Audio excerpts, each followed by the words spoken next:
In case you haven't noticed, I'm sick. I apologize for my voice. I do not have COVID. I took two tests, 24 hours apart. They were both negative. It's just a cold. I'm hoping to be over it soon.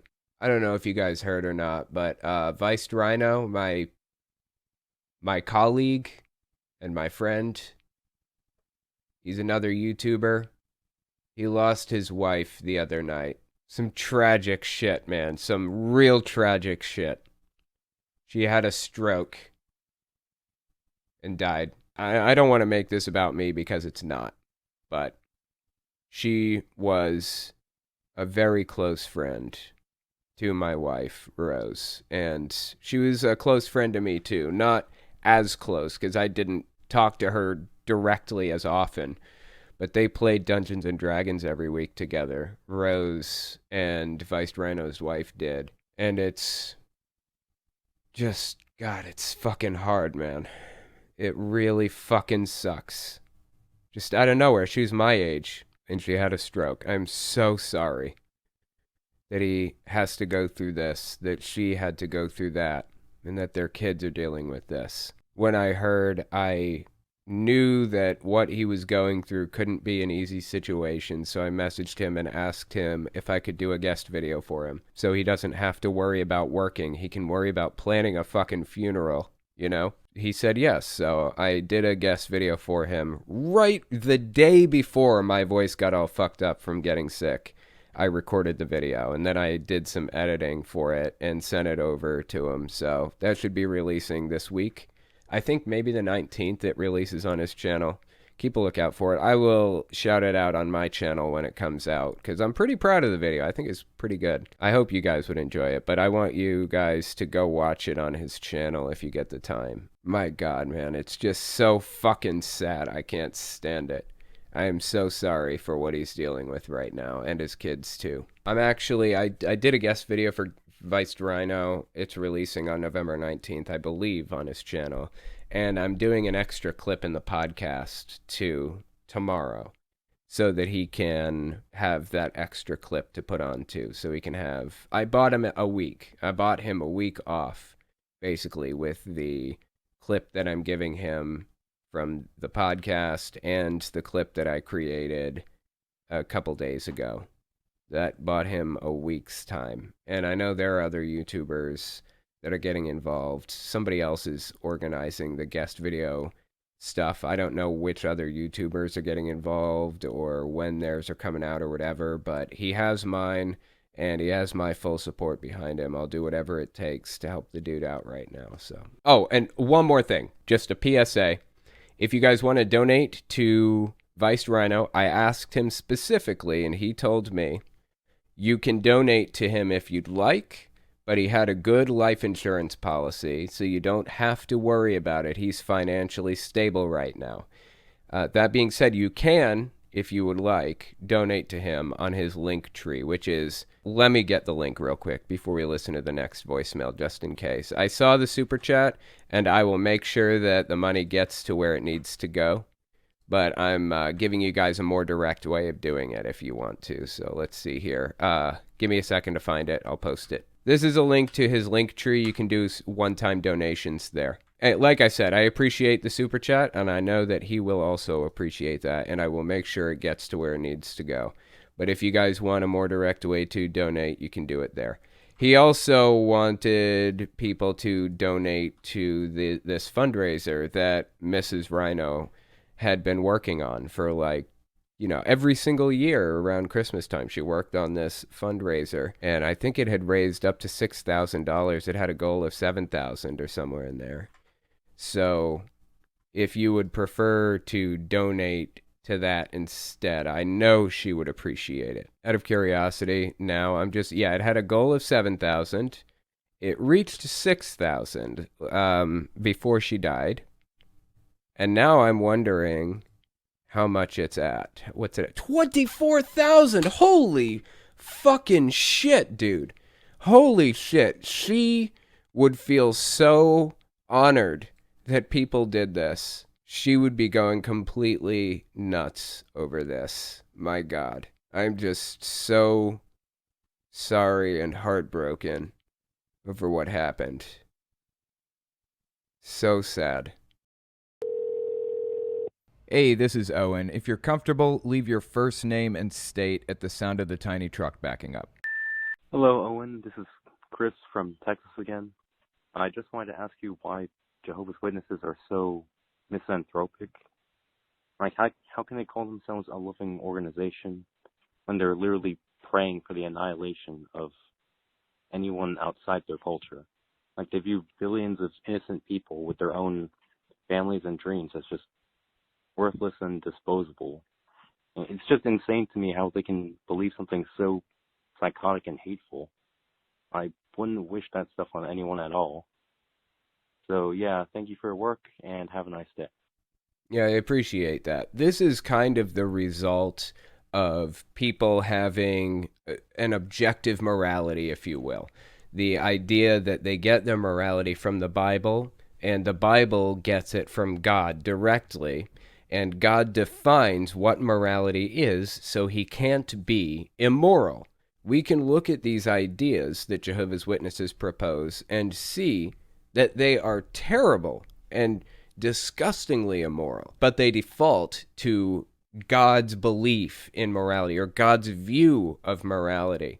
That is why, in my opinion, objective morality is so incredibly dangerous. You have these evangelicals or extremist groups or cults like Jehovah's Witnesses, Scientology, things like that. Let me erase Scientology from that because they have their own complicated views of morality. But Jehovah's Witnesses and evangelicals and groups like that, they subscribe to this idea of objective morality. You can't have morality without the Bible. And along with that bizarre belief comes a bunch of really specific implications, like, for example, the idea that there isn't a single moral person in China or the Middle East or Russia or places like that. If they are moral, then it's only by happenstance because they haven't read the Bible. They haven't read this supposed guide to morality, to objective morality. That is just one of the bizarre implications that comes along with the idea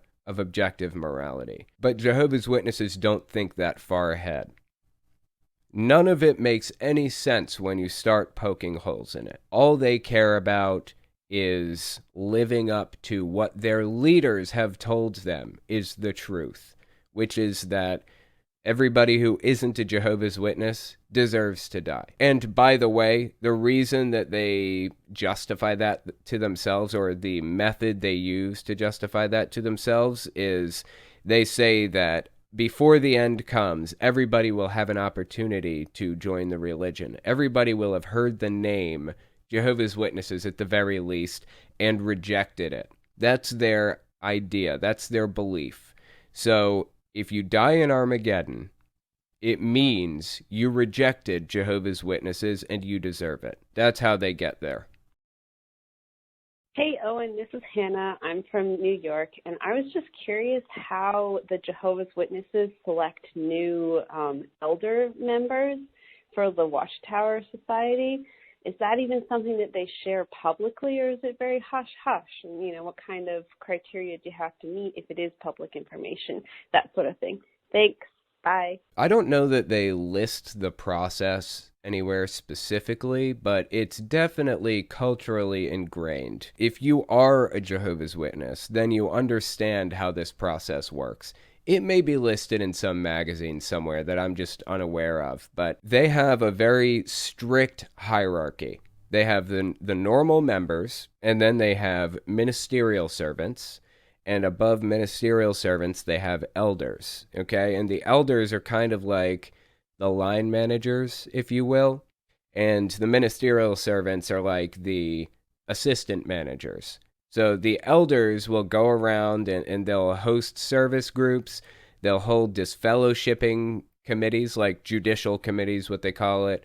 They will manage the finances and all of the other stuff. They're the people who make sure that things get done at the Kingdom Hall. The elders are the highest ranking people at each Kingdom Hall. There's the presiding overseer. He's one of the elders. In fact, he's the top elder at that kingdom hall. They call him the presiding overseer. Above the presiding overseer, they have traveling overseers, if you will, basically like district managers. They call them circuit overseers. And they assign a new circuit overseer to a new circuit, like once every year, I think. In that year, they will travel to each kingdom hall multiple times, and they'll give talks, and they'll work with the elders, and they'll talk to them about what's going on. If a new elder needs to be appointed, I believe, don't quote me on this, I think the circuit overseer is the one who puts the rubber stamp down and says, okay, I approve this guy to be a new elder. Above the circuit overseer is the district overseer, and he works directly with the circuit overseers. He talks to them about what's going on in their congregations. He gives them supplies if they need it. He gives them the car that they use to travel from place to place, makes sure that their bills are paid, although it usually falls on the kingdom halls. But if the kingdom halls don't have the money for it, then the district overseer will talk to like the higher ups in the branches and make it happen. I think once you get above district overseer, now you're dealing with people that work at the headquarters, like Bethel. In fact, the district overseers themselves may work at the headquarters. Once you get to that level, I'm a little bit hazy on how the actual structure works, up until you get to the governing body level, and then I have a lot more of a clear idea of how it operates. But anyways, that's kind of how it works generally. Elders are appointed by circuit overseers who travel from kingdom hall to kingdom hall. I hope that answered your question. Hey, Owen, it's Jared from Massachusetts. So I was just really curious. I play D&D at a friend's house every week, but his mother's an active practicing Jehovah's Witness, and it's from all the videos I've watched of yours, it just doesn't make sense why he's allowed to have us over or anything like that. I know he doesn't practice, but then why wouldn't he be shunned? I'm just really confused and was hoping you could help enlighten me a bit. Thank you. It depends on the Jehovah's Witness family. It depends on the congregation heavily and things like that. In my congregation, I was allowed to play Pokemon, but I wasn't allowed to watch Harry Potter or read the books, for example. There are some things, little things, that some congregations can do, but others can't. Mostly trivial things like that. I can't imagine a congregation, any congregation of Jehovah's Witnesses, would be okay with Dungeons and Dragons. That is, I believe, explicitly banned. I could be wrong on that point, but I can imagine certain people within that congregation being a little less bent out of shape about it than others. Some of the elders in my congregation had kids, and they started playing Pokemon, and my parents were like, well, who fucking cares? I mean, it's just a game. Let them play Pokemon. So they were a little bit less bent out of shape over Pokemon, but other congregations in my district, if they had known I was playing Pokemon, they would have lost their collective shit over it. Dungeons and Dragons, I can see that being on the back burner of things to be upset about if it was your friend's mom. I think she's probably more upset over the fact that he isn't trying to be a Jehovah's Witness at all. And as far as not being shunned goes, generally their rule is if you haven't been disfellowshipped, then they won't shun you. If you have dedicated your life to the religion, no matter how old you were when you made that dedication, even 8 years old, and then you turn around and leave it, that's when you're allowed to be shunned. In fact, that's when it's mandated that you're shunned. But there's no actual mandate to shun if they didn't get baptized. So your friend's mom is most likely, I'm guessing, not a strong member of the Kingdom Hall. I'm guessing she's not a strong member of the Kingdom Hall. If she was a strong member, then her kid would be baptized and heavily involved in the religion, at the very least, heavily involved. And he certainly wouldn't play Dungeons and Dragons. I'm guessing they're kind of on the outskirts of it a little bit, but that's just a guess. I don't know him at all, so take that for what you will.